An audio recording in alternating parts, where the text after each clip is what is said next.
Hello friends, मैं आज एक बार फिर से आ गया और आज से एक नया सेशन स्टार्ट करने जा रहे हैं हम लोग।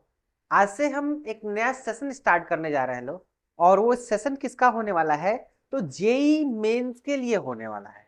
अभी पीछे एक एग्जाम हुआ है, कुछ जनवरी में हुआ है, एक पेपर फरवरी में पढ़ा था। तो मैं अगर बात करूं उनकी, तो उसमें बहुत सारे बच्चों का भी नहीं क्वालिफाई हो पाया है। और वो बच्चे चाह रहे होंगे कि PYQ सॉल्व करना है। तो मैं उनके लिए PYQ लेकर आया हूं, या जिन बच्चों का परसेंटाइल कम आया है और वो बूस्टअप करना चाह रहे हैं, तो उनके लिए मैं क्या कर रहा हूं, मैं PYQ लेकर आ रहा हूं। जितना PYQ है पीछे का, मैं एक एक दिन गैप करके, दो दो दिन गैप करके सारे PYQ को मैं अपलोड कर दूंगा, जिससे आपको बहुत सारी चीजें हेल्प मिल जाएंगी और आप कॉन्सेप्ट को सीख पाएंगे कि पैटर्न क्या है, कैसे सॉल्व करना है। वो सारी चीजें आप देख पाएंगे। तो आइए स्टार्ट करते हैं। और आज के जो क्लास में होने वाला है PYQ, वो कौन सा होने वाला है? तो मैं यहाँ पे लिख दिया हूँ, जेई मेन पेपर होने वाला है, जेई मेन का PYQ होने वाला है। कौन सा है? देखिए, जो 1 फरवरी को एग्जाम हुआ था, मैं उसकी बात करने वाला हूँ। अभी 2024 का जो 1 फरवरी का एग्जाम हुआ था, मैं उसकी बात करने वाला हूँ। कौन से शिफ्ट का? Second shift. कौन से शिफ्ट का? तो सेकंड शिफ्ट का। तो आइए स्टार्ट करते हैं और क्वेश्चन को देखते हैं और आगे बढ़ते हैं। तो हमारा जो पहला क्वेश्चन है बच्चों, कह रहा है the transition metal having highest third ionization enthalpy. चार ऑप्शन दिए हुए हैं। कितने ऑप्शन दिए हैं? चार ऑप्शन दिए हुए हैं। और उसमें से पूछ रहा है थर्ड हाईएस्ट आयोनाइजेशन एंथैल्पी किसकी ज्यादा होगी। तो ले लेते हैं। पहला है बच्चों, ध्यान से देखिएगा। जो पहला हमारा है वो क्रोमियम है, और दूसरा हमारा क्या है? मैग्नीज है। ध्यान से देखिएगा। तीसरा हमारा क्या है बच्चों? तीसरा वेनेडियम है। और हमारा चौथा क्या है? हमारा चौथा क्या है? आयरन। अब अगर मैं कहूं तो यहां पे क्या देखने को मिल जाएगा? क्रोमियम, मैग्नीज, Fe और ये वेनेडियम। तो आपसे जो पूछा जा रहा है, आपसे जो पूछा जा रहा है, वो क्या पूछा जा रहा है? Third highest ionisation energy. Third highest ionisation energy. अब ये बताइए, थर्ड हाईएस्ट आयोनाइजेशन एनर्जी किसकी ज्यादा होना चाहिए? तो सब पे थोड़ा सा एनालिसिस कर लो ना आप। सबसे एनालिसिस करेंगे तो आप इनकी बात करिए। अगर मैं कहूं CR, इनका 24 होता है। जब इनकी इलेक्ट्रॉनिक कॉन्फ़िगरेशन लिखते हैं, जब इनके इलेक्ट्रॉनिक कॉन्फ़िगरेशन को लिखते हैं, तो यहाँ पे क्या देखने को मिलता है कि ये आ जाता है 3D। क्या आ जाता है? 3D 4 आ जाता है, और 4s2 आ जाता है। तो 4s2 में आप जानते हो ये एक्सेप्शनल केस होता है। तो ये कहाँ हो जाएगा? एक यहाँ आ जाएगा, और ये कंप्लीटली क्या हो जाएगा? Half filled. अब देखो, ये थर्ड निकालने की बात कब करेगा? थर्ड आयोनाइजेशन एनर्जी की बात कब कर रहा है? जब दो इलेक्ट्रॉन निकल चुका होगा, तब थर्ड की बात हो रही है। थर्ड की बात कब हो रही है? जब दो इलेक्ट्रॉन ऑलरेडी निकल चुके होंगे। तो CR कहां तक पहुंचा? CR2+ में पहुंचा। तो यहां से एक इलेक्ट्रॉन गया और एक यहां से इलेक्ट्रॉन गया। तो क्या हो जाएगा? 3D4। अब इनके ऑर्बिटल्स को देखो यहाँ पे। अब देखो 1 2 3 4 हमने रख दिया। अब हम बात करते हैं यहाँ पे Mn की बात करते हैं। वैसे आंसर तो आपको पता चल जाना चाहिए कि हमारा आंसर होने वाला जो है वो ये होने वाला है। अब क्या रीजन है, अभी हम आपको बताते हैं। सेकंड की बात करें, सेकंड की बात करें, सेकंड का अगर मैग्नीज की बात करूं मैं, तो इनका क्या होने वाला है? तो आप इनका एटॉमिक नंबर जानते हो, 25। जब 25 होता है, तो इनका जब इलेक्ट्रॉनिक कॉन्फ़िगरेशन लिखोगे, तो ये आएगा 3D5, और ये क्या आ जाएगा? 4s2। आप दो इलेक्ट्रॉन यहां से निकाल दो, ये दो इलेक्ट्रॉन निकाल दोगे तो 3D5 दिखेगा। और ये क्या है बच्चों? 3D5 क्या है? कंप्लीटली हाफ फिल्ड है। कंप्लीटली हाफ फिल्ड है। कंप्लीटली हाफ फिल्ड होने की वजह से इनकी आयोनाइजेशन एनर्जी जो होता है, बहुत ज्यादा हाई होता है।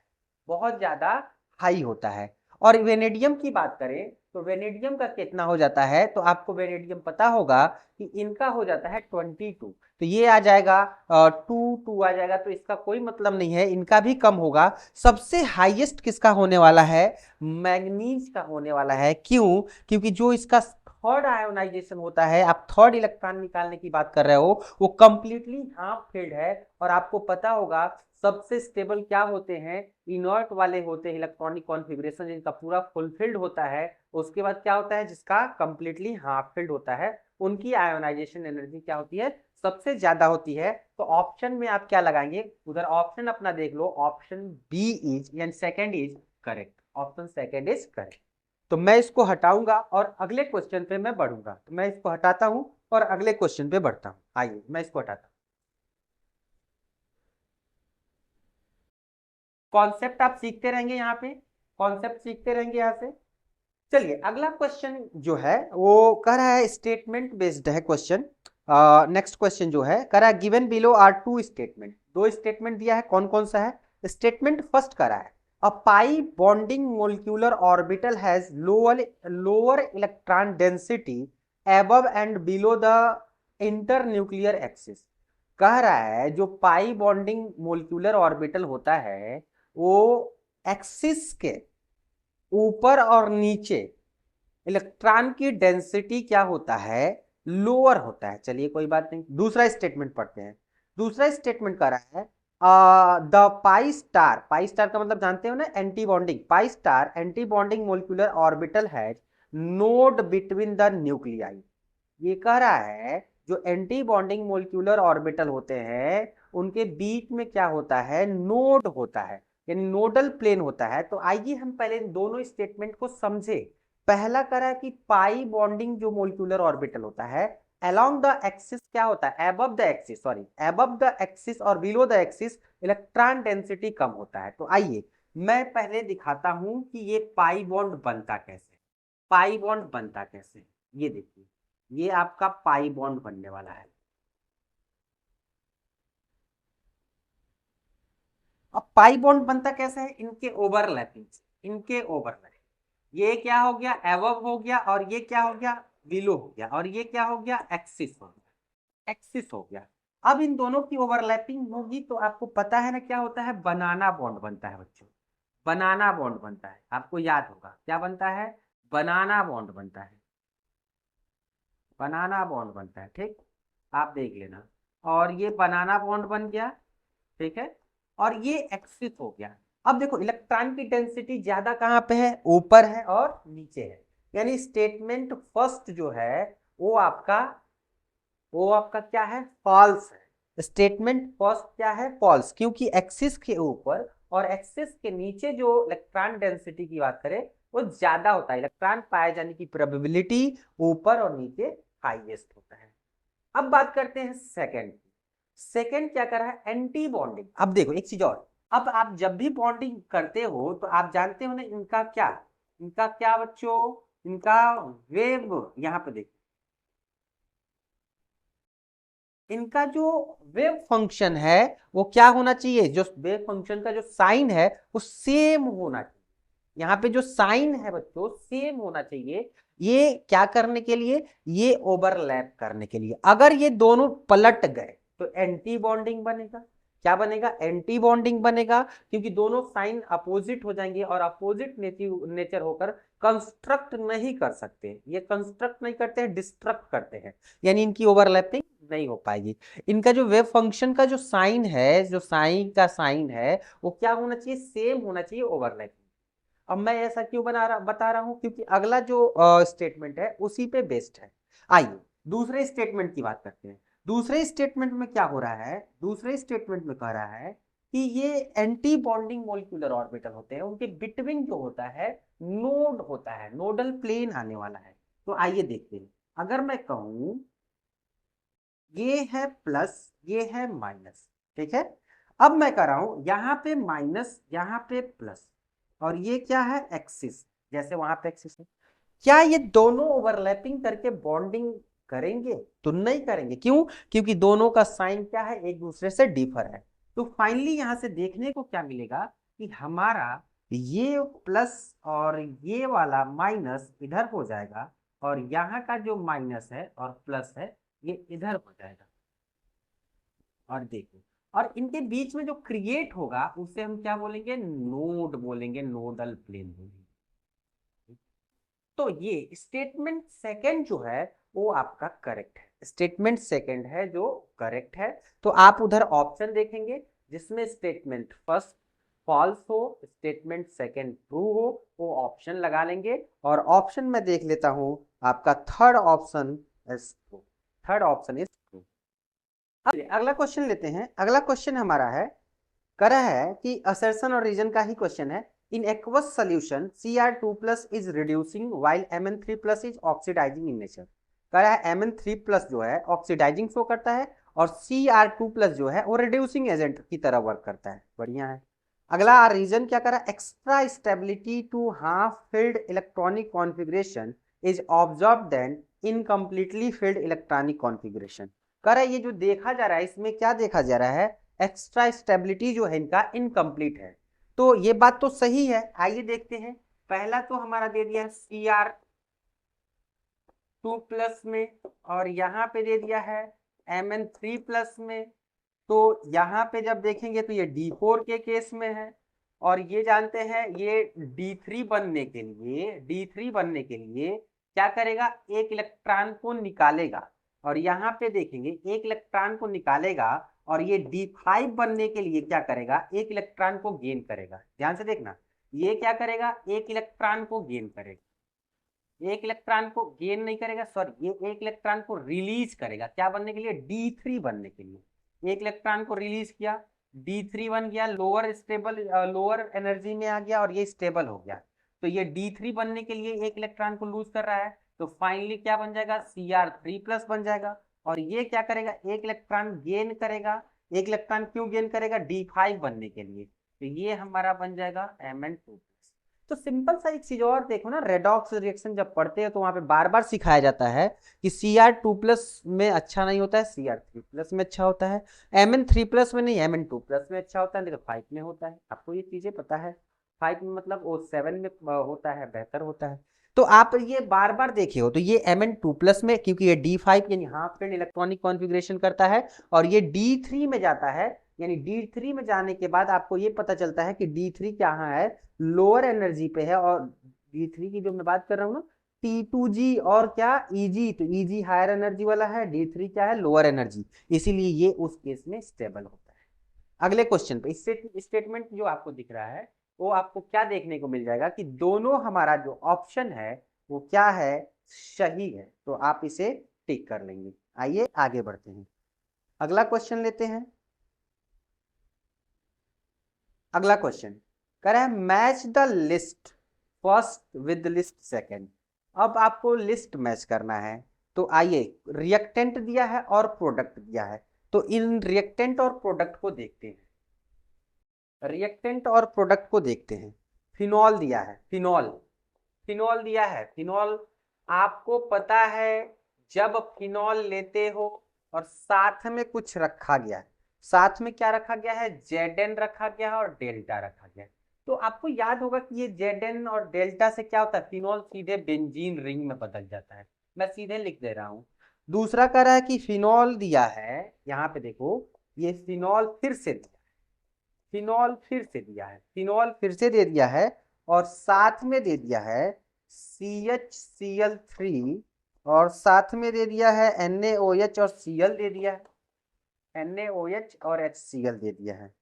ठीक है, तो ये चीजें आपको राइमर टीमन रिएक्शन याद आ रहा होगा, राइमर टीमन रिएक्शन याद आ रहा होगा, तो ये बन जाता है, आपको पता होना चाहिए, सैलिसिलिक एल्डिहाइड, सैलिसिल एल्डिहाइड बन, सैलिसिल एल्डिहाइड बन जाएगा।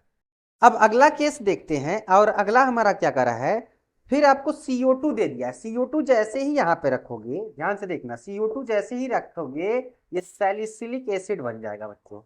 यहाँ पे CO2 जैसे रखोगे और यहाँ पे NaOH और HCl जैसे रखोगे, ये सैलिसिलिक एसिड में बदल जाएगा, ये सैलिसिलिक एसिड में बदल जाएगा, सैलिसिलिक एसिड हो जाएगा बच्चों, सैलिसिलिक एसिड। अगला हमारा दिया है फिनॉल और कंसंट्रेशन फॉर्म में HNO3 रखा गया है। तो आपको यहाँ पे पता होना चाहिए, फिनॉल दिया है और ये कंसंट्रेशन फॉर्म में आपको दे दिया है HNO3। HNO3 दिया है तो आप लिख दो, आप नाइट्रेशन करवा रहे हो कंसंट्रेशन फॉर्म में और क्या रख रहे हो यहाँ पे, तो ये बनेगा पिक्रिक एसिड, ये बन जाएगा पिक्रिक एसिड बन जाएगा, ये पिक्रिक एसिड बन जाएगा। याद रखना ये रिएक्शन आपको पढ़ाया गया है, ठीक है। तो ऑप्शन मैच करते हैं, ऑप्शन मैच करते हैं। ऑप्शन थर्ड देखिए, ए का थर्ड मैच कर रहा है, बी का फर्स्ट मैच कर रहा है, सी का सेकंड मैच कर रहा है, डी का फोर्थ मैच कर रहा है। Option number third is correct. आपको जिसको रिएक्शन नहीं पता होगा वो ये रिएक्शन क्या करेगा, लिख लेगा। चलिए आगे चलते हैं, अगला लेते हैं, अगला स्टेटमेंट। इसको मैं हटाता हूं, इसको मैं हटाता हूं।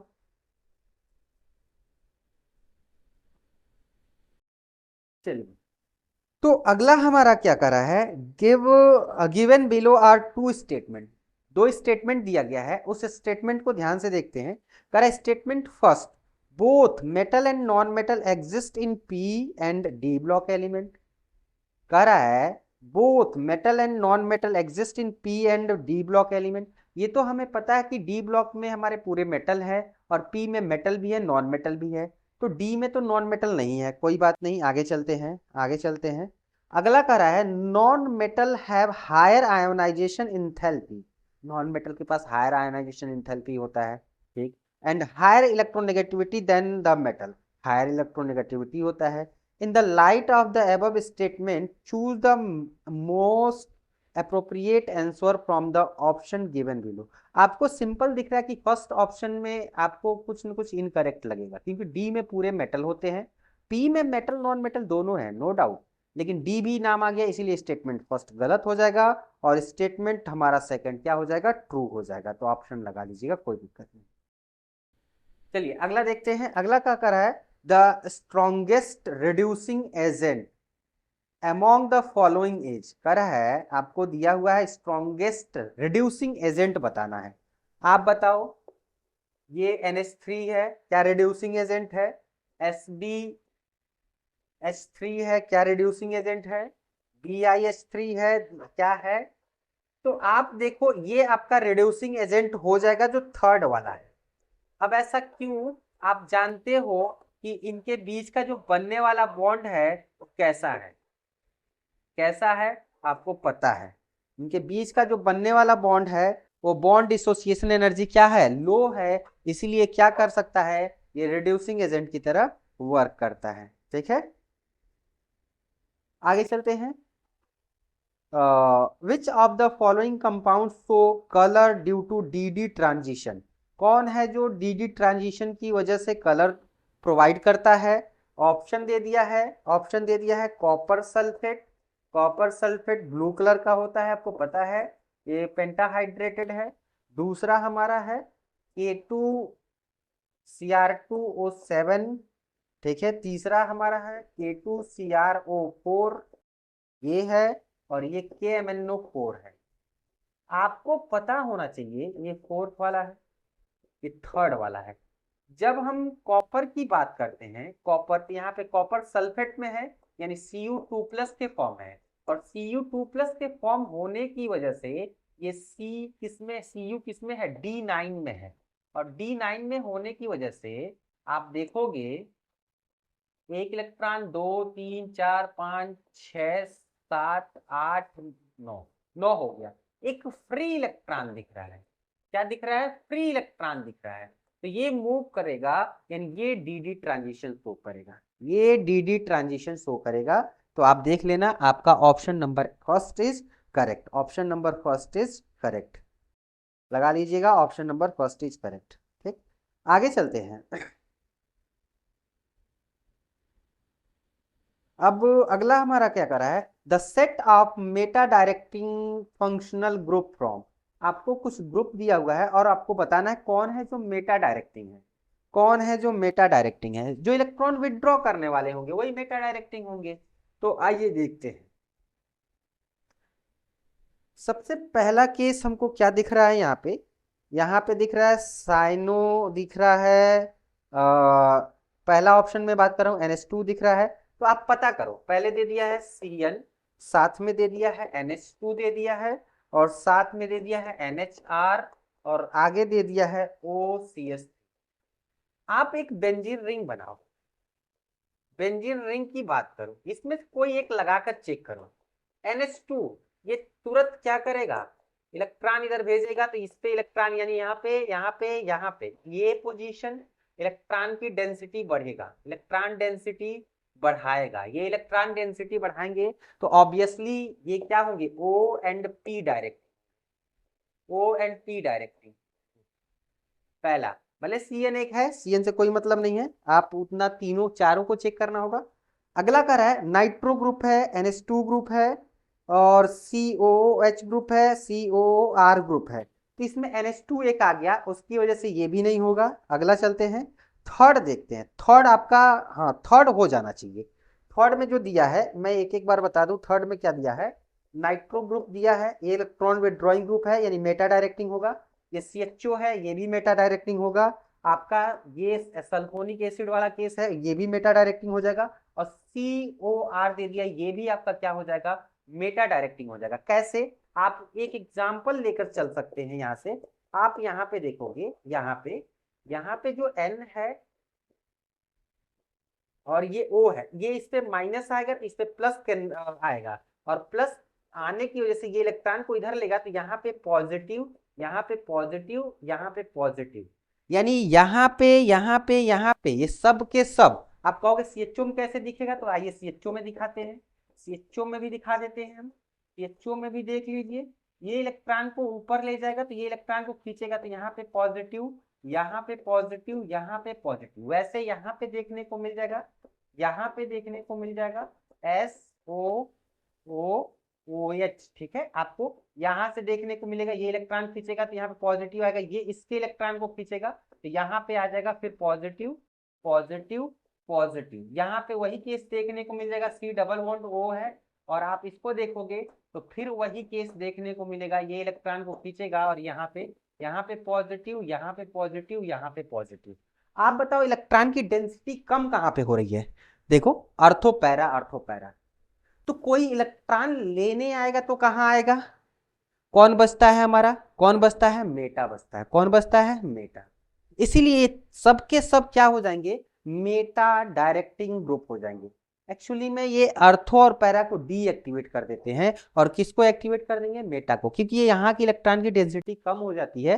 तो कोई इलेक्ट्रॉन लेने आएगा तो किसी अमीर से ही लेगा, गरीब से क्यों लेगा, भिखारी से क्यों लेगा, इसीलिए यहाँ पे आते हैं। ये सारे के सारे क्या है, मेटा डायरेक्टिंग ग्रुप है। तो ऑप्शन थर्ड इज करेक्ट। देखो चौथा भी जो दिया है उसमें NH आ जाने की वजह से वो क्या करेगा, रेजोनेंस में पार्टिसिपेट करेगा, और मॉडरेट एक्टिवेटिंग ग्रुप है लेकिन है। आगे चलते हैं, अगला केस लेते हैं। अगला केस हमारा है, select the compound from the following that will so intramolecular hydrogen bonding. Intramolecular जो होता है सेम मोलिक्यूल के अंदर होना चाहिए, डिफरेंट डिफरेंट मोलिक्यूल के बीच में नहीं होना चाहिए। कहाँ नहीं होना चाहिए, डिफरेंट डिफरेंट मोलिक्यूल के बीच में नहीं होना चाहिए। तो आप सिंपल सा सोच लो, यहाँ पे सिंपल सोच लो कि यहाँ पे अगर हम देखें, यहाँ पे देखें H2O दिया है, तो H2O कैसे बनेगा, HOH, और ये हाइड्रोजन बॉन्डिंग HO है, ये इंटर है बच्चों, इंटर मोलिक्यूलर, इंट्रा नहीं है, इंट्रा तो एक ही मोलिक्यूल के अंदर होता है, ठीक है। अगला देखें NH3, वही भी दूसरे N से जुड़ेगा, दूसरे N से जुड़ा इसमें, ठीक है, ये भी इंटर ही है, ये भी इंटर मोलिक्यूलर है। अगला केस लेते हैं, अगला हमारा एथेनॉल है, वो भी दूसरे से ही लिंकअप होगा, लेकिन लास्ट वाला ऑप्शन देखें, लास्ट वाला ऑप्शन देखेंगे तो यहाँ पे मिल जाएगा NO2, और ये देखने को मिल जाएगा OH। आप इसको थोड़ा सा एक्सपेंड कर दो, तो यहाँ पे आप जैसे ही एक्सपेंड करोगे, तो इनके बीच में क्या आ जाएगा, हाइड्रोजन बॉन्डिंग आ जाएगा। जैसे ही हाइड्रोजन बॉन्डिंग आएगा, इसका मतलब समझ रहा कि इसके अंदर एक ही मॉलिक्यूल के अंदर ये बन रहा है, और इसका मतलब ये क्या है, तो ये आपका क्या है, इंट्रा मोलिक्यूलर हाइड्रोजन बॉन्ड है, इंट्रा मोलिक्यूलर हाइड्रोजन बॉन्ड है। ये चीजें आपको पता होनी चाहिए। अगला क्वेश्चन लेते हैं। मैं इसको हटाऊंगा, अगला क्वेश्चन लेते हैं, मैं इसको हटाता हूं। इसमें इंटर आएगा और सब में इंटर है। अब अगर मैं कहूं Lassaigne's test is used for deduction of, इसमें बताने वाली चीज नहीं है। नाइट्रोजन, सल्फर, फास्फोरस और क्या होता है, हैलोजन, ये डिटेक्ट करने में आता है लेसन्स टेस्ट। आप इसका आंसर लगा लेना NSPX, NSPX नाइट्रोजन, S का मतलब सल्फर, P का मतलब फास्फोरस, X का मतलब हैलोजन, इसमें कोई दिक्कत नहीं है। अगला क्वेश्चन लेते हैं, which among the following has highest boiling point, किसका हाईएस्ट बॉइलिंग पॉइंट होगा। पहली बात तो मास चेक कर लो, मास जिसका ज्यादा हो। दूसरी बात आप हाइड्रोजन बॉन्ड भी चेक कर लो, पहला आप हाइड्रोजन बॉन्ड चेक करो, दूसरा आप मास चेक करो। जिसमें हाइड्रोजन बॉन्ड, तो पहले में हाइड्रोजन बॉन्ड नहीं आएगा, दूसरे में आएगा, दूसरे में OH ग्रुप लगा है, हाइड्रोजन बॉन्ड बनेगा।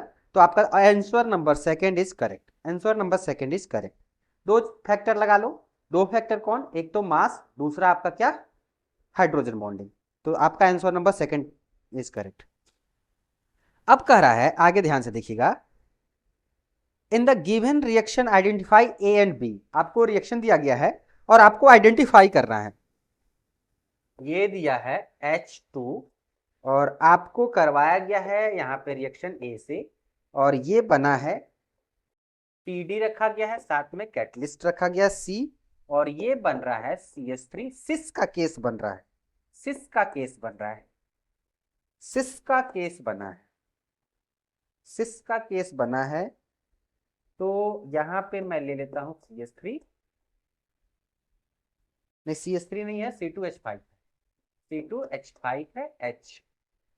तो आपको ये सिंपल सा पता होना चाहिए, सिस करने के लिए यहाँ पे क्या होना चाहिए, CH3 C है, और यहाँ पे ट्रिपल बॉन्ड होना चाहिए, और ये क्या होना चाहिए, C2H5 होना चाहिए।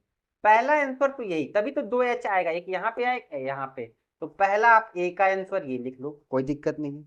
बी कह रहा है ट्रांस पे, ट्रांस के लिए हम लोग क्या यूज करते थे, सोडियम और लिक्विड अमोनिया, सोडियम और लिक्विड अमोनिया यूज करते थे। तो आपको अगर देखना है, अब आपको देखना है, सोडियम और लिक्विड अमोनिया क्या करता है, ट्रांस का फॉर्मेशन करता है। तो इसी को ले लो फिर से, इसको नहीं, दूसरा मोलिक्यूल दिया है CH3 और C ट्रिपल बॉन्ड C, और दिया है आपका CH3 H2, ये दोनों रिएक्शन एक साथ पढ़ाया गया था, ठीक है।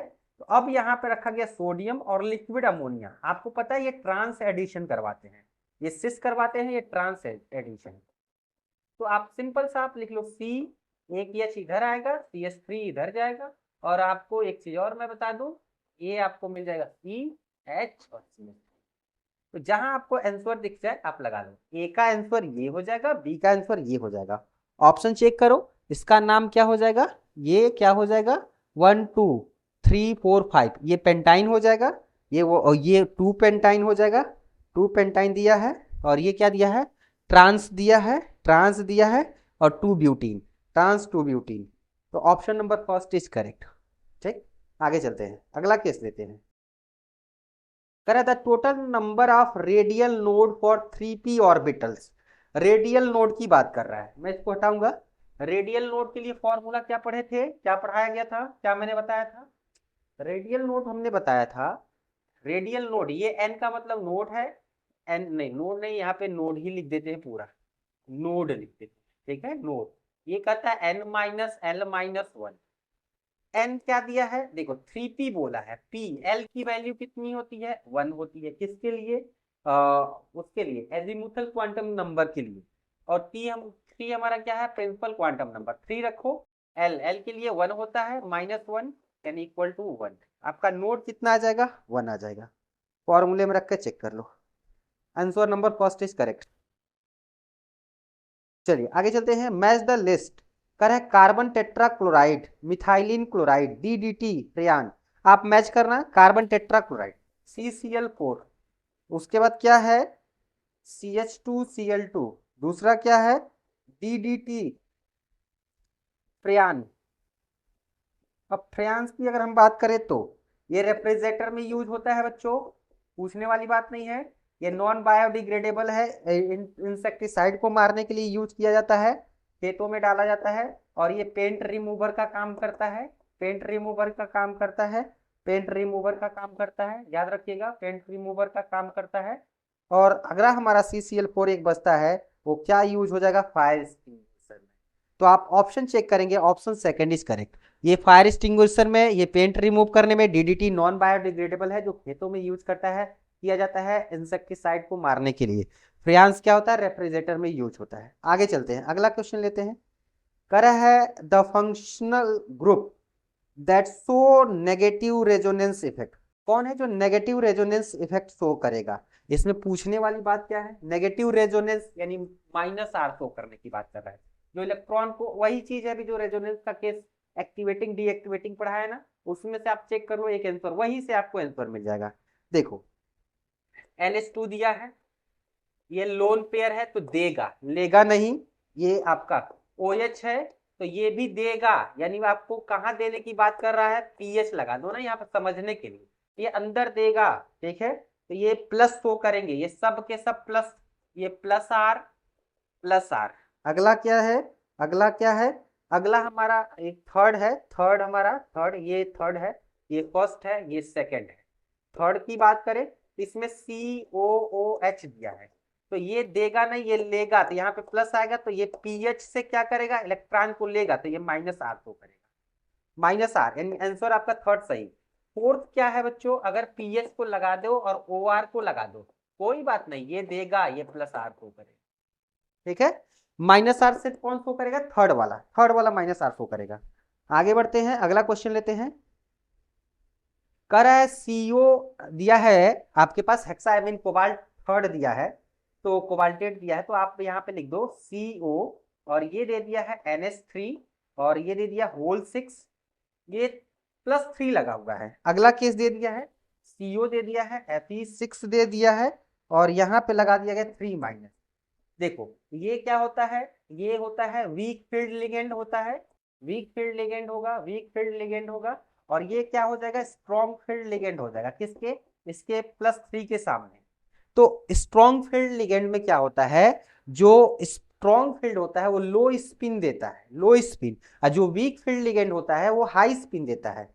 तो आइए देखते हैं क्या करा है, स्पिन फ्री कॉम्प्लेक्स नहीं, स्पिन फ्री कॉम्प्लेक्स नहीं है, स्पिन पेयर्ड कॉम्प्लेक्स नहीं, आपको देखना होगा दूसरा स्पिन पेयर कॉम्प्लेक्स, इसमें स्पिन पेयरिंग होगा क्योंकि स्ट्रॉन्ग फील्ड लिगेंड है। देखो स्ट्रॉन्ग फील्ड क्या हो जाएगा, लिगेंड है। अब देखो ये स्पिन फ्री कॉम्प्लेक्स है, ये स्पिन फ्री कॉम्प्लेक्स क्यों है, क्योंकि ये वीक फील्ड लिगेंड लगा हुआ है, वीक फील्ड लगा लिगेंड लगा हुआ है। पहला गलत क्यों है, क्योंकि इसका आंसर पहले दे दिया, इसका बाद में दिया है, इसीलिए आपको पहले इसको बताना है फिर इसको बताना है।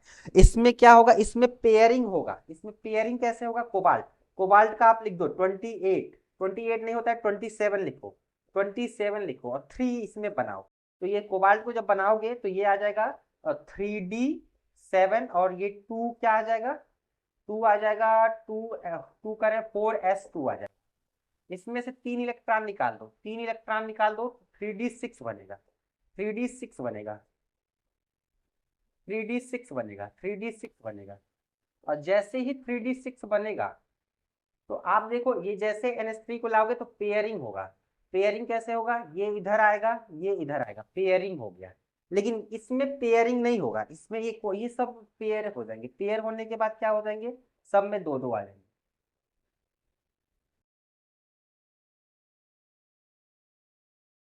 ठीक है, सब में 2-2 आ गए। लेकिन इसमें पेयर नहीं होगा, इसमें पेयर नहीं होगा, इसमें पेयर नहीं होगा, पेयर नहीं होगा।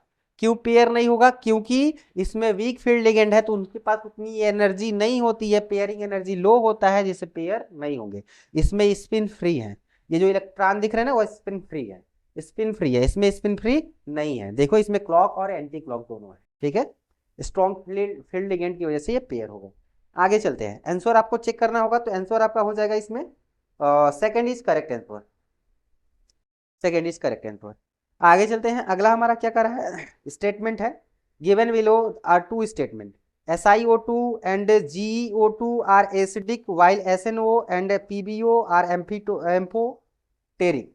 ये तो हम सब लोग जानते हैं, जो SN ऑक्साइड यानी SNO है और PbO है वो एम्फोटेरिक होता है, और SiO2 और GeO2 जो होता है ये क्या होते हैं, एसिडिक होते हैं, और SNO और PbO बेस वो होते हैं, एम्फोटेरिक होते हैं। अगला क्या करा है, allotropic form of carbon due to property of catenation and pi d pi, p pi d pi bond formation. आप बताओ कार्बन में पी पाई डी पाई आता है, केस क्या नहीं आता है? यानी ऑप्शन ऑप्शन कर है स्टेटमेंट फर्स्ट जो है आपका सही है, स्टेटमेंट सेकंड गलत है। तो आपका आंसर हो जाएगा थर्ड, कर statement first is true but statement second is false. Answer लगा लेना। अगला अगला हमारे पास रिएक्शन दे दिया है और आधा अधूरा दिया है, उसको कंप्लीट करना है। तो मैं इसको हटाऊंगा, मैं इसको हटाऊंगा। रिएक्शन दिया है C2H5Br। ठीक है, इसको समझने के लिए मैं कंप्लीट करता चल रहा हूं साथ में। CH3 और मैंने लिखा CH2, फिर मैंने लिखा Br। अब यहाँ पे रिएक्शन करवाया गया है एल्कोहलिक KOH से। आपको पता है ना एल्कोहलिक KOH के मैंने बारे में बताया था। ये तुरंत क्या करता है, तुरंत क्या करता है, यहाँ से 1 मोल वाटर निकाल देगा। तो आपका जो ए प्रोडक्ट बनेगा वो क्या बनेगा, CH2CH2 बन जाएगा। ए प्रोडक्ट बना CH2, कैसे Br और एक H यहां से निकल जाएगा, तो यहां से निकलेगा क्या HBr, यहां से निकलेगा HBr। अगला क्वेश्चन अगला करें, अगला कॉन्सेप्ट क्या कर रहा है, Br2 लगाइए और CCl4 पता है ना, ये ब्रोमिनेशन करवाते थे, दोनों ब्रोमीन को जोड़ देते थे, तो यहाँ पे बन जाएगा CH2Br और बन जाएगा CH2Br। अब अगला कह रहा है कि एक्सेस फॉर्म में KCN डाला जा रहा है, KCN डाला जा रहा है, वो भी किस फॉर्म में, एक्सेस फॉर्म में। एक्सेस फॉर्म में एक KCN इसको हटाएगा, एक्सेस फॉर्म में तो इसको भी हटाएगा। तो फाइनली जो बनने वाला है CH2 CN CN। मैं थोड़ा सा यहाँ पे ट्रिपल बॉन्ड लगा दे रहा हूँ, ट्रिपल बॉन्ड लगा दे रहा हूँ। ठीक है, और ये A था और ये प्रोडक्ट B बना और ये प्रोडक्ट C बना। अब इसको हाइड्रोलाइज किया जा रहा है, तो कंप्लीट हाइड्रोलाइज करना, क्योंकि लिखा नहीं है कि पार्शियल कर रहा है। जब लिखा नहीं होगा तो कंप्लीट हाइड्रोलाइज करेंगे। तो जैसे हाइड्रोलाइज करेंगे तो यहाँ पे OH OH OH 3 और सेम उसी तरह से यहाँ पे आ जाएगा OH OH OH H H H, ये हाइड्रोलाइज हो जाएंगे तो यहाँ पे COOH आ जाएंगे, क्योंकि 3 OH ग्रुप इस पे स्टेबल नहीं होते हैं, 3 OH ग्रुप स्टेबल नहीं होते तो वाटर का मोलिक्यूल बाहर निकल जाएगा। तो फाइनली जो हमारा बनने वाला केस आएगा CH2COOH और ये बन जाएगा CH2COOH और इसका नाम क्या है, सक्सिनिक एसिड। सक्सिनिक एसिड नाम है इसका। आंसर चेक करो, आंसर चेक करो, सक्सिनिक एसिड दिया है तो दिया है, इसका नाम है सक्सिनिक एसिड, आप इसे याद रखना। अगला क्वेश्चन समझिएगा, कह रहा है सॉल्युबिलिटी ऑफ कैल्शियम फॉस्फेट। ठीक है, मोलिकुलर मास M मान लीजिए उसका, इन वाटर W ग्राम पर 100 ml। 100 ml ग्राम में W ग्राम है आपका क्या, calcium phosphate. It's solubility product at 25 degree Celsius will be approximately. आपको सॉल्युबिलिटी प्रोडक्ट बताना है 25 डिग्री सेल्सियस पे। तो पहली चीज सॉल्युबिलिटी का फॉर्मूला क्या होता है, ठीक है, पहले तो आपको फॉर्मूला से लिखने से पहले रिएक्शन लिख लो। ये रहा कैल्शियम फॉस्फेट, तो कैल्शियम फॉस्फेट आप लिखो, ये कैल्शियम फॉस्फेट हो गया। ये जाएगा तो टूटेगा, टूटेगा तो कैसे टूटेगा, Ca2+ और ये टूट जाएगा 2PO4 माइनस 4, यहाँ पे कितना माइनस हो जाएगा, तो ये हो जाएगा 3 माइनस हो जाएगा। ठीक है, अब आगे मैं कहूं कि इनको आप क्या करो, इनका KSP लिखो, KSP लिखो, यानी सॉल्युबिलिटी प्रोडक्ट लिखने की बात कर रहे हैं। तो कैसे लिखते हैं KSP इसका, तो KSP लिखेंगे तो ये क्या हो जाएगा 3S और ये साथ में क्या बन जाएगा, 3S होने के बाद क्या बन जाएगा 3S और ये क्या बन जाएगा 2S। बनेगा कि नहीं बनेगा। अब देखो इनके ऊपर यहाँ पे 3 से इंटू है तो पावर में 3 से इंटू कर दो, यहाँ पे पावर में 2 है, यहाँ पे स्टाइकोमेट्रिक कोफिशिएंट 2 दिया है 2 कर दो। तो फाइनली क्या मिल जाएगा, 3 3 जा 9, 3 जा कितना हो जाएगा 27 और ये हो जाएगा 4 और ये हो जाएगा S पे 3 S पे 2 तो क्या हो जाएगा S5 S5 S5, यानी KSP निकल कर आया इसका और ये आ जाएगा 108 S5। अब आपको क्या निकालना है, एस की वैल्यू निकालना है। एस क्या है, सॉल्युबिलिटी है, सॉल्युबिलिटी है। और सॉल्युबिलिटी यहाँ पे किसमें है, मोल पर लीटर में है। जब आप बात करते हो ना सॉल्युबिलिटी की, और ये कहाँ पे, इक्विलिब्रियम चैप्टर जब पढ़ाया जाता है, केमिकल इक्विलिब्रियम, आयनिक इक्विलिब्रियम, तो वहां पे ये कंसंट्रेशन को बता रहा है। तो कंसंट्रेशन का फॉर्मूला यानी एस इक्वल टू क्या होता है, मास इंटू 1000 अपान क्या होता है, मोलर मास इंटू वॉल्यूम होता है। वॉल्यूम कितना दिया है, 100 ml। 20 से 20 काट दो, 10 आ जाएगा, ये W अपान M आ जाएगा। तो W अपान M, यस की वैल्यू क्या आ गया, W अपान M, और ये इंटू क्या हो जाएगा 100। आपको करना क्या है, इस S की वैल्यू उठाकर यहाँ पे रख देनी है। S की वैल्यू उठाकर जैसे यहाँ पे रखेंगे कि SP इक्वल टू, देखो इसकी वैल्यू उठाकर ये जो दिख रहा है ना यहाँ पे, अब कहोगे सॉल्युबिलिटी, यहाँ पे जो आप बात करते हो ना कंसंट्रेशन टर्म में डील करते हो, यहाँ पे सॉल्युबिलिटी कंसंट्रेशन में डील होता है। सॉल्युबिलिटी यहाँ पे कंसंट्रेशन में डील होता है। फिर से याद रखना, मोल पर लीटर वाला केस है, यानी मोलैरिटी की बात कर रहा है। तो अब इसको उठाकर जैसे ही यहाँ रखोगे तो ये पूरे सेगमेंट पे, यानी यहाँ पे देखो 108, और ये पूरे सेगमेंट पे आ जाएगा W, और ये आ जाएगा M, और ये आ जाएगा 10 पे पावर 5। 10 पे पावर 5 करें यहाँ पूरे होल पे 5।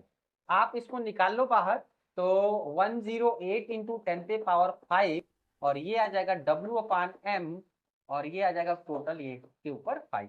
आप चाहो तो इसको सॉल्व करोगे, यहाँ पे आओगे 1.08 इंटू 10 पे पावर क्या हो जाएगा 7, और ये हो जाएगा W अपान M, और ये हो जाएगा 5।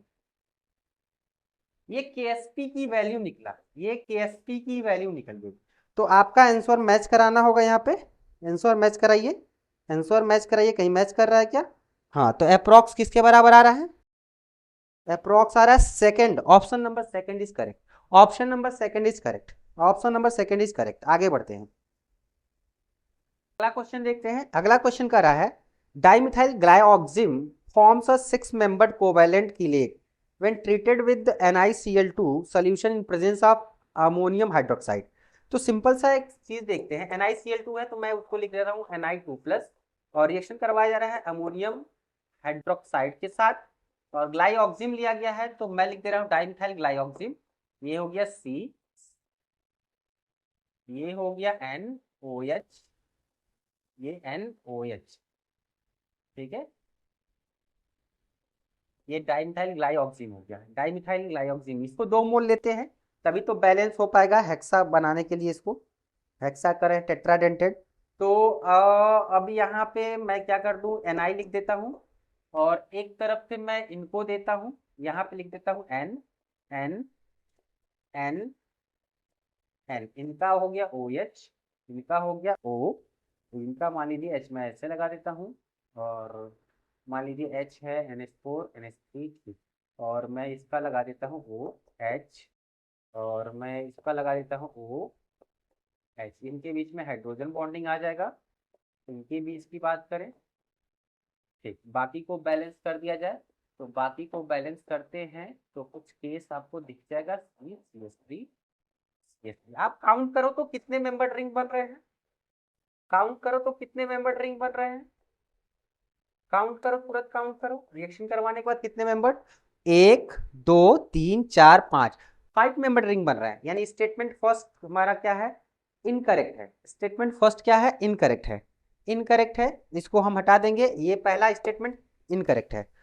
Third second statement, Persian blue precipitate contain in iron both in +2 and +3 oxidation state in the light of the above statement। अब देखो कह रहा है पर्शियन ब्लू जो होता है, पर्शियन ब्लू precipitate, तो पर्शियन ब्लू का केस मैंने पढ़ाया था, और इस केस में Fe4, और मैंने सिखाया था Fe, और ये होता है Cn Fe2 होता है, यहाँ पे Fe2 Fe2 Fe4 Fe2 Fe4, यहाँ पे 4 नहीं 4 और 2 6, हाँ FeCl6 होगा। यहाँ पे ये +2 में होता है और ये +3 में होता है, और ये पर्शियन ब्लू कलर, यानी इसमें +3 स्टेट भी है और +2 स्टेट भी है, ऑक्सीडेशन स्टेट। यानी हमारा ऑप्शन जो है इसमें से चेक करना है, क्या चेक करना है कि किसमें स्टेटमेंट फर्स्ट हमारा इनकरेक्ट है और स्टेटमेंट सेकेंड हमारा करेक्ट है। तो आइए चीजों को देखते हैं। हमारा आंसर हो जाएगा इसमें first, correct statement is false, first false है, सेकेंड इज ट्रू, राइट। अब आगे क्वेश्चन लेते हैं सेक्शन बी से। ये सेक्शन ए से क्वेश्चन था, मैं इसको हटाऊंगा, मैं हटाता हूं इसको।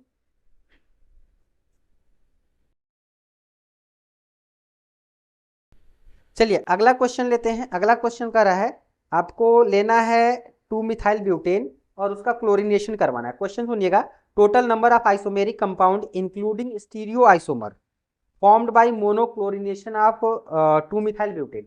2 मिथाइल ब्यूटेन का क्लोरीनेशन करवाना है और उसका सारा वो बताना है क्या, आइसोमेरिक फॉर्म। तो लिखते हैं पहले 2 मिथाइल ब्यूटेन। ये हो गया 2 मिथाइल ब्यूटेन, ये हो गया 2 मिथाइल ब्यूटेन। एक मैं कई सारे बना लेते हैं यहाँ पे, हम कई सारे बना लेते हैं यहाँ पे, ठीक। और एक और बना लेते हैं यहाँ पे, और एक और बना लेते हैं यहाँ पे, ठीक।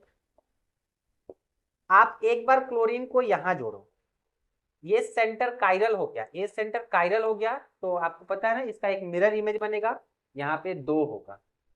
अब मैं क्या करता हूँ, सेकेंड नंबर पे क्या करता हूँ, यहाँ पे जोड़ देता हूँ, यहाँ पे जोड़ देता हूँ Cl। ये अकायरल है, ये अकायरल है, ये अकायरल है। कहोगे सर कैसे, एक ही कार्बन पे एक मिथाइल 2 मिथाइल, यहाँ पे सब डिफर था, इसीलिए एक प्रोडक्ट देगा, एक प्रोडक्ट देगा, ठीक ठीक ठीक, कोई बात नहीं। यहाँ पे Cl जोड़ो तो यहाँ पे कायरल, देखो इधर दूसरा इधर दूसरा, तो ये भी कितना प्रोडक्ट देगा, एक इसका मिरर इमेज या फिर एक ये, ठीक है। तो ये हमारा 2 प्रोडक्ट देगा।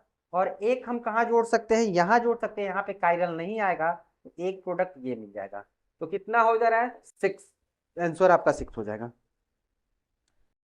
चलिए आगे बढ़ते हैं। अगला क्वेश्चन का कुछ मैंने डेटा लिख लिया है, डेटा मैंने लिख लिया है, क्वेश्चन लगाना है यहाँ पे। कह रहा है the following data were obtain during the first order thermal decomposition of gas gas A at constant volume. दे दिया है रिएक्शन, कुछ फॉर्म वैल्यू वगैरह दे दिया है।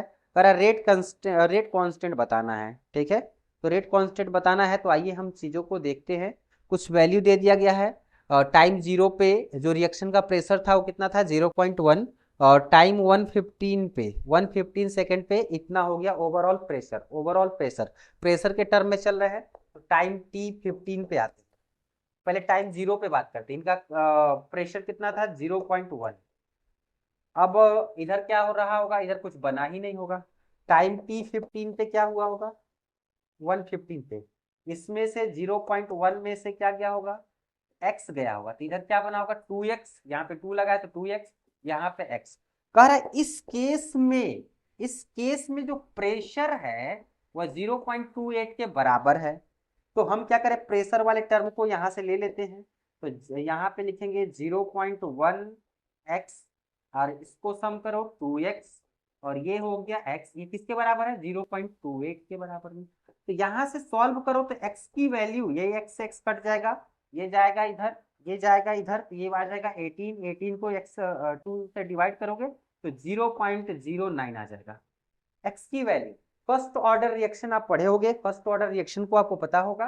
फर्स्ट ऑर्डर रिएक्शन चलते हैं, तो यहाँ लिखते हैं 2.303, और ये हो गया हमारा टी की वैल्यू कितनी दी हुई है, 115 सेकेंड। और यहाँ पे लगती है लॉग, ये इनिशियल वैल्यू क्या है 0.1, और इसको 0.1 में से क्या करिए 0.09 को घटा दीजिए। अब देखो अगर 0.09 को जैसे ही घटाओगे और सॉल्व करोगे तो कुछ वैल्यू निकल कर आएंगी, कुछ वैल्यू निकल कर आएंगी। मैं कैलकुलेट कर लेता हूं, पहले ही कैलकुलेट कर लेता हूं, और कैलकुलेट करने के बाद आपका आ जाएगा 0.0200, 0.02 आंसर आ जाएगा इसको ओवरऑल सॉल्व करने पे। ओवरऑल सॉल्व करने पे मैं कैलकुलेट कर लिया हूं पहले से ही, मैं पहले से ही कैलकुलेट कर लिया हूं, तो आप कैलकुलेट कर लेना। अब इसको जब लिखोगे, तो कैसे लिखोगे, तो आप देखो आप इसको कैसे लिखोगे, 1 2, तो आ जाएगा k इक्वल टू 2 इंटू 10⁻²। यानी जो आपका आंसर होगा वो क्या हो जाएगा 2, केवल 2 फिल कर देना है। आगे बढ़ते हैं, अगला केस लेते हैं, देख लो समझ लो, आगे बढ़ो। चलो कर रहा है the number of tripeptide formed by 3 different amino acid using each amino acid once each। कर है 3 आपके पास एमिनो एसिड है और तीनों डिफरेंट टाइप के हैं, और उनसे कितने पेप्टाइड बॉन्ड बनाए जा सकते हैं, उनसे कितने पेप्टाइड बॉन्ड बनाए जा सकते हैं। तो आइए चीजों को समझते हैं। मान लीजिए कि हमारे पास 3 एमिनो एसिड है, एक ए है और एक बी है और एक सी है। ध्यान से देखना, हमारे पास 3 एमिनो एसिड है। आपको पता है ना, 2 एमिनो एसिड जुड़ते हैं तो पेप्टाइड बॉन्ड बनता है। चलो, अगर मैं कहूं ए को रख लो तो बी बनाएगा, फिर सी हो जाएगा। दूसरा हम कहें कि ए को रख लो, सी को बना दो, यहाँ पे बी को रख दो। एक एक को टारगेट करके हम कर सकते हैं, एक एक को टारगेट करके। तो ए यहाँ पे एक बार बी के साथ बनाएगा और एक बार सी के साथ। अब बी को रखो, यहाँ पे बी को रखो। जब बी को रखोगे तो एक बार ए के साथ बना देगा और एक बार सी के साथ बना देगा। तो ये दो ये हो गए, दो ये हो गए बी वाला केस। अब सी में केस में आ जाओ, सी के केस में आ जाओ। तो सी के केस में देखोगे तो एक बार ए बनाएगा और एक बार बी बनाएगा। तो आपको दिख जाएगा 2 4 6। आपको कितने पेप्टाइड बॉन्ड देखने को मिल जाएंगे इन तीनों में? 6 पेप्टाइड बॉन्ड मिल जाएंगे। देख लेना, 6 पेप्टाइड बॉन्ड मिल जाएंगे, 6 पेप्टाइड बॉन्ड। समझे बात को? एक बार ए बी से बनाएगा, फिर एक बार सी से बनाएगा, ठीक है। एक बार बी ए से बनाएगा, फिर बी सी से बनाएगा, फिर एक बार सी ए से बनाएगा, सी बी से। सबको एक बार हमने एक एक करके जोड़ दिया। टोटल 6 बनेंगे पेप्टाइड बॉन्ड। चलिए अगला क्वेश्चन देखते हैं। अगला क्वेश्चन कर रहा है number of compound which give reaction with Hinsberg reagents. इसमें कंपाउंड बताना है, कौन कौन है कंपाउंड जो हिंसबर्ग रिएजेंट्स के साथ रिएक्शन देंगे। तो आपको ये पता होना चाहिए हिंसबर्ग रिएजेंट्स क्या होता है। तो आप उसको पहले जान लो, आप उसको पहले जान लो।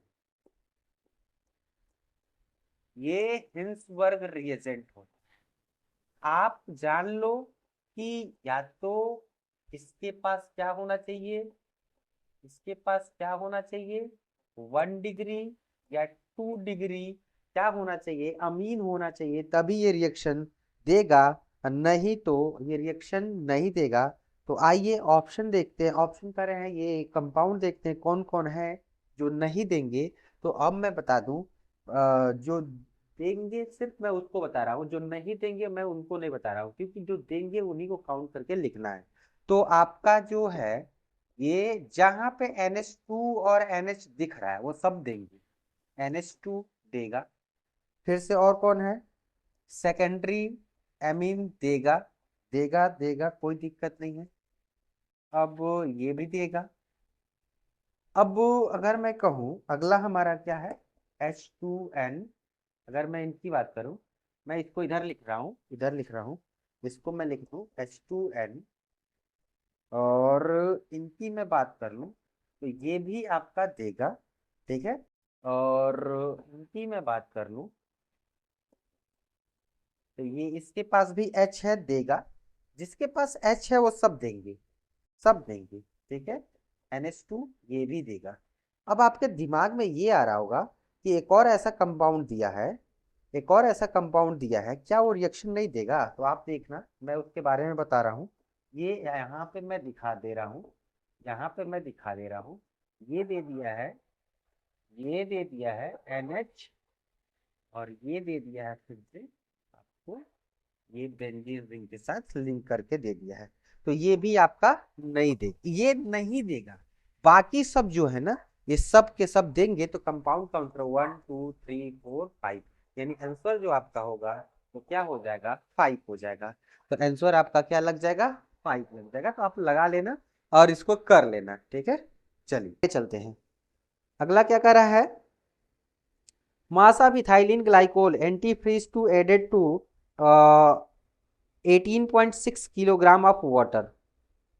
Protect the freezing point at -25 degrees Celsius is kg. Molar mass in gram per mole for ethylene glycol दे दिया है 62 kf। आप वाटर दे दिया है 1.86। इसको सीधे लगा दो ना फ्रीजिंग पॉइंट वाले केस से। फ्रीजिंग पॉइंट वाला केस आपको याद होगा, कॉलिगेटिव प्रॉपर्टीज में पढ़ाया गया था, कॉलिगेटिव प्रॉपर्टीज में पढ़ाया गया था। तो ले लो यहाँ पे delta TF, delta TF equal to क्या लगाते थे, आई, और क्या लगाते थे, केएफ, और ये मोलैलिटी, मोलैलिटी, मोलैलिटी ये लगाते थे ना, ये लगाते थे ना। तो देखो इथाइलिन ग्लाइकोल है तो डिसोसिएट होने के केस का कोई काम ही नहीं है। तो आप आई का वैल्यू 1 रख सकते हो, आई की वैल्यू 1 रख सकते हो, केएफ की वैल्यू 1.86 दिया हुआ है। आप इसका क्या निकाल लो, इसका क्या निकाल लो, मोलर मास कितना दिया है, वेट हो गया, किलोग्राम में दिया है तो 1000 से इंटू करने की जरूरत है ही नहीं है। और ये कितना दिया है 18.6। इसी को सॉल्व कर लो और यहाँ पे क्या रख देना है, यहाँ पे एक चीज और रख देना है, डब्ल्यू निकालना है। और इसका कितना दिया है -24, तो आप नॉर्मल 24 रखकर सॉल्व कर लो, डिग्री सेल्सियस में दिया हुआ है। तो यहाँ से सॉल्व करोगे तो आई थिंक जो आपको आंसर आएगा, आंसर मैं कैलकुलेट कर ले रहा हूँ, 1 मिनट 1 मिनट 1 मिनट, इसका आ जाएगा अगर चला जाए तो 14.880 किलोग्राम, आपका ये आंसर आ जाएगा। कितना मास ऐड किया जाएगा 25 डिग्री सेल्सियस को क्या करने के लिए, क्या करने के लिए, प्रोटेक्ट करने के लिए। चलिए अगला क्वेश्चन देखते हैं। कह रहा है following Kjeldahl method 1 gram of organic compound released ammonia that neutralise 10 ml of 2 molar H2SO4, the percentage of nitrogen is the compound is। एक बार क्वेश्चन ध्यान से सुनिएगा। कह रहा है following Kjeldahl method 1 gram of organic compound release ammonia, 1 gram of organic compound क्या हो रहा है, रिलीज हो रहा है, रिलीज अमोनिया दैट न्यूट्रलाइज, कितने को न्यूट्रलाइज कर रहा है, 10 ml ऑफ 2 मोलर H2SO4, कितने को 10 ml ऑफ 2 मोलर H2SO4 को। द परसेंटेज ऑफ नाइट्रोजन निकालना है। तो आइए देखते हैं। तो यहाँ पे सबसे पहले रिएक्शन तो लिख लो, H2SO4 ये हो जाएगा 2NH3, तभी तो बैलेंस होगा रिएक्शन, NH4 का होल ट्वाइस SO4 हो जाएगा। अब देखो अगर मैं बात करूं मिलीमोल, किसके मिलीमोल, H2SO4 की, तो आप जानते हो B इंटू क्या होता है, मोलैरिटी होता है। क्यों, ये ml में है, ये ml में है, इसलिए मिलीमोल में आएगा।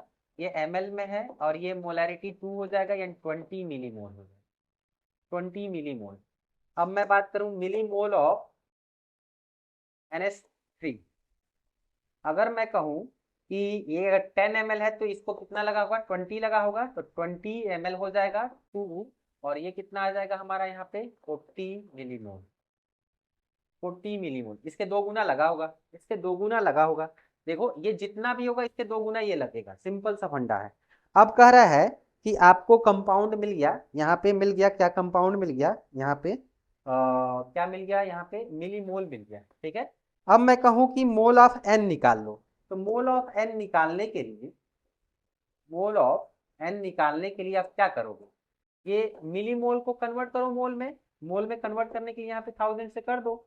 अगर मैं कहूँ वेट निकालो, वेट निकालना हो तो क्या करोगे 40, और ये क्या करो 1000, और ये इंटू कर दो किसके मोलर मास से, किसके मोलर मास से 14, ये नाइट्रोजन का मोलर मास हो जाएगा, weight of nitrogen, weight of nitrogen, weight of nitrogen. अगर इसका परसेंटेज निकालना है, अगर इसका परसेंटेज निकालना है, तो परसेंटेज निकालना है, तो परसेंटेज निकालने के लिए 40 इंटू 14 और 1000 इंटू कर देना है 100 इक्वल टू, हमको लग रहा है 56% के आसपास है। मैं कैलकुलेट कर लिया हूं पहले से, ठीक है, तो आप देख लेना 56% आएगा इसको, 56%।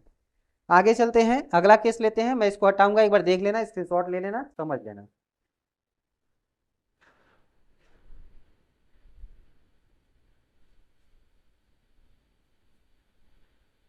अगला क्वेश्चन देखते हैं। अगला क्वेश्चन कर रहा है the amount of electricity in Coulomb's required for the oxidation of 1 mole H2O।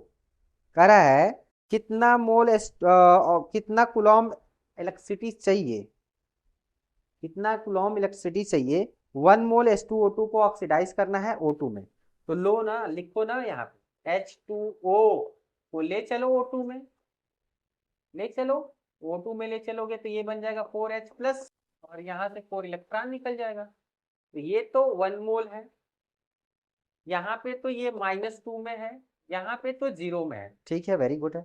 आपको फॉर्मूला बताया गया था W/E की, E इन इक्विवेलेंट वेट है, ठीक है। और यहाँ पे आपको एक चीज और बताया गया था, एक चीज और बताया गया था क्या, Q/96500। एक और फॉर्मूला बताया गया था मोल इंटू एन फैक्टर, ये भी बताया गया था एन फैक्टर, और ये Q और ये 96500। आपको करना क्या है, इसका एन फैक्टर निकालना है, 2 इंटू 1 यानी एन फैक्टर आ गया 2, मोल कितना है 1 है, ठीक है। तो आपको सॉल्व करना है 96500, आप इसको सीधे ऐसे चेंज कर लो, इसको इधर ला लो तो 2 से इंटू कर लो, ये 0 0 2 5 जा 10, ये क्या हो जाएगा 0 2 6 जा 12 एंड 13 2 9 जा 18 18 एंड 19। और ये किस में आ गया, कूलाम्ब में आ गया। ये किस में आ गया, कूलाम्ब में। तो आपको आंसर ऐसे तो देना नहीं है, 10 पे पावर 5 के टर्म में देना है। तो 1 1 2 3 4 5, तो आ जाएगा 193 इंटू 10 पे पावर 5 कूलाम्ब। आंसर जहां पे दिया है आपका ये लगा लेना है, हाँ 1.93।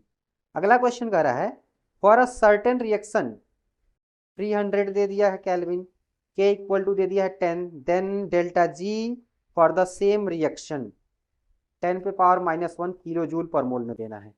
तो आप इसको हल्के में लेकर लगा सकते हैं, मैं इसको हटाऊंगा, मैं इसको हटाऊंगा। चलिए अगला क्वेश्चन लेते हैं। अगला क्वेश्चन हमारा क्या कर रहा है, कह रहा है अगला क्वेश्चन आपको डेल्टा जी की वैल्यू निकालना है for a certain reaction at 300 kelvin, constant दे दिया है 10, डेल्टा जी निकालना है रिएक्शन के लिए और 10 पे पावर -1 के फॉर्म में। तो delta G equal to minus R T L N K. R T की वैल्यू 8 पॉइंट क्या हो जाएगा 314 दिया है, हाँ दिया है।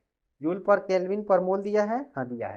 और टी टेम्परेचर 300, लॉग को रख लो 2.303 और लॉग के की वैल्यू 10।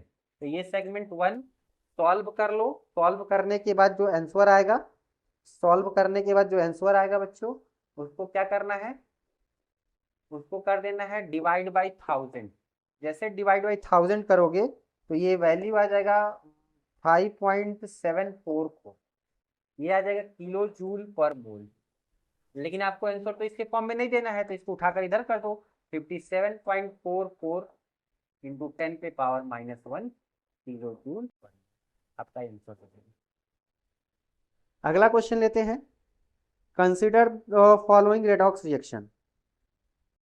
चलिए अगला क्वेश्चन लेते हैं। अगला क्वेश्चन में कह रहा है रिएक्शन दिया है MnO4 से H+ एसिडिक मीडियम में है, ऑक्जेलिक एसिड है जो Mn2+ में कन्वर्ट हो रहा है, H2O है और CO2 बना रहा है। ई रिडक्शन पोटेंशियल दे दिया है प्लस किसका दिया है, MnO4 से जो Mn2+ में जा रहा है उसका कितना दे दिया है, +1.51, ठीक। उसके बाद दे दिया E0 CO2 से जो रिड्यूस हो रहा है, रिडक्शन पोटेंशियल दिया है वो -0.49 दिया है। तो यहाँ से आपको निकालना है के इक्विलिब्रियम की वैल्यू, जो 10 पे पावर x आया है, x की वैल्यू बतानी है।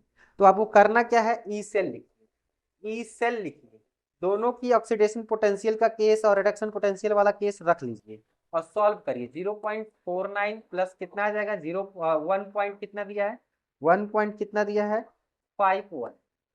सॉल्व करेंगे तो हमको लग रहा है 2 वोल्ट आ जाएगा, 2 वोल्ट आ गया। इक्विलिब्रियम पे ई सेल हमारा क्या होता है, 0 होता है। इक्विलिब्रियम पे क्या होता है, ई सेल हमारा 0 होता है। अब ई सेल 0 हो गया तो ई नॉट सेल इक्वल टू क्या पढ़ते हो, 0.059 और यहाँ पे एन, और ये क्या हो गया लॉग के, लॉग के हो गया। इसको सॉल्व करना है, इसको सॉल्व करना है तो ई नॉट सेल की वैल्यू अभी निकाले हो ना, तो ई नॉट सेल की वैल्यू कितना आ गया 2 वोल्ट, इन 2 रख दो। अब 0.n, अब रिएक्शन में थोड़ा सा इलेक्ट्रॉन एक्सचेंज चेक कर लेते हैं। इलेक्ट्रॉन एक्सचेंज कितने का हो रहा है, MnO4 माइनस से H2C2O4 और ये Mn2 प्लस और ये जा रहा है CO2 में। आपको चेक करना है, चेक कैसे करना है, देखो यहाँ पे +7 है, यहाँ पे +2 है, कितने का चेंज आ रहा है, सीधे 5 का चेंज आ रहा है, 5 का। यहाँ पे क्या है, 4 दूनी 8, 8 में से 2 जाए 6, ये 3 है। और यहाँ पे आपका कितना है, आपको देखने को मिल जाएगा 4 है, 4 है। तो बैलेंस करने के लिए 2 लगाओगे तो इसमें 2 का चेंज आ रहा है, तो इसको बैलेंस करने के लिए 2 और 5 से करोगे 10 इलेक्ट्रॉन, एन की वैल्यू 10 आ गई, 0.059 और ये आ गया 10 और ये हो गया लॉग के। अब आगे चलते हैं, अगला केस करें आगे। आगे क्या सॉल्व करना है इसमें, आगे देख लीजिए। अब यहाँ से लॉग के की वैल्यू निकालनी है, लॉग के की वैल्यू निकालनी है। और ये आंसर किस पूछ में पूछा है, K then value of nearest integers. अब लॉग के की वैल्यू यहाँ से निकालिएगा, लॉग के की वैल्यू निकालिएगा, कुछ वैल्यू आ जाएगा 3 38.98, इसको कन्वर्ट कर लीजिएगा, पावर में आ जाएगा, जो वही आंसर होगा हमारा। अगला केस हम लेते हैं, इसको कन्वर्ट कर लीजिएगा, ठीक है। आगे चलते हैं। 10 पे पावर x, ठीक है, ठीक ठीक ठीक, कोई बात, इधर चेंज कर देंगे, इसको इधर लाएंगे, ठीक, सही है। चलिए आगे बढ़ते हैं। चलिए अगला क्वेश्चन देखते हैं। अगला क्वेश्चन दिया हुआ है, अगला क्वेश्चन दिया है, correct 10 ml of gaseous hydrocarbon on combustion give 40 ml CO2 and 50 ml of water vapour, total number of carbon and hydrogen atom in the hydrocarbon. तो अगर देखा जाए तीनों का रेशियो ले लो, तीनों का रेशियो ले लो, तीनों का रेशियो ले लो, तो आपको कुछ मिल जाएगा 145, 145। अगर मैं कहूं, अगर मैं कह दूं कि CXH, और ये हमारे पास O2 है और ये हमारे पास CO2 है, तो आपको कार्बन और हाइड्रोजन के बारे में बताना है। तो आप एक एक करके रेशियो ले लो। पहले तो हाइड्रोकार्बन कितना दिया है, मान लो कि अगर हम रेशियो लेते हैं, तो अगर मैं कहूं कि इन दोनों के रेशियो में चलिए, तो 10 ml कितना कर रहा है, 10 ml मतलब ये 40 ml क्या प्रोड्यूस कर रहा है, कार्बन। 10 ml ऑफ हाइड्रोकार्बन कितना प्रोड्यूस कर रहा है, 40 ml ऑफ CO2। तो इनसे रिलेट करो तो कार्बन की वैल्यू आ जाएगी 4, कार्बन की आ जाएगी वैल्यू 4। अगर इनको आप इनसे रिलेट करो तो हाइड्रोजन की वैल्यू आ जाएगी 5, यानी हाइड्रोजन की वैल्यू कितनी आ जाएगी, 5 कर रहे हैं, हाइड्रोजन की वैल्यू कितनी आ जाएगी, अगर इनसे रिलेट करो तो 5 से 10 टर्म में।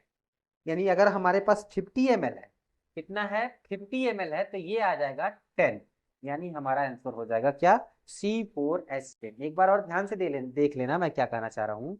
कह रहा है कि आपके पास हाइड्रोकार्बन दिया है, ऑर्गेनिक कंपाउंड दिया है, उस ऑर्गेनिक कंपाउंड में क्या कह रहा है, ध्यान से देखना मैं क्या कह रहा हूँ। हाइड्रोकार्बन दिया है, वो कितना है, वो 10 ml है, और 10 ml कितना प्रोड्यूस कर रहा है, 40 ml ऑफ CO2 प्रोड्यूस कर रहा है, 40 ml ऑफ CO2 प्रोड्यूस कर रहा है, 50 ml ऑफ H2O प्रोड्यूस कर रहा है।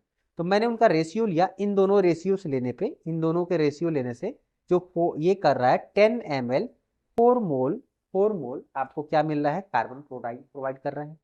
अब ये 50 ml की अगर मैं बात करूं तो ये 5 से 10 टर्म में जा रहा है, तो 10 मोल ऑफ हाइड्रोजन प्रोवाइड करेगा, यानी आपका आंसर ये क्या हो जाएगा, करेक्ट। तो देखो बच्चों, आज का जो क्लास था वो जेई मेन का कौन सा पेपर था, 2024 वाला था, जो 1 फरवरी को हुआ था। तो आप इसे सॉल्व कर लीजिएगा और अच्छे से इसको एनालिसिस कर लीजिएगा, फिर मैं मिलता हूँ अगले पेपर में, ठीक है, बाय।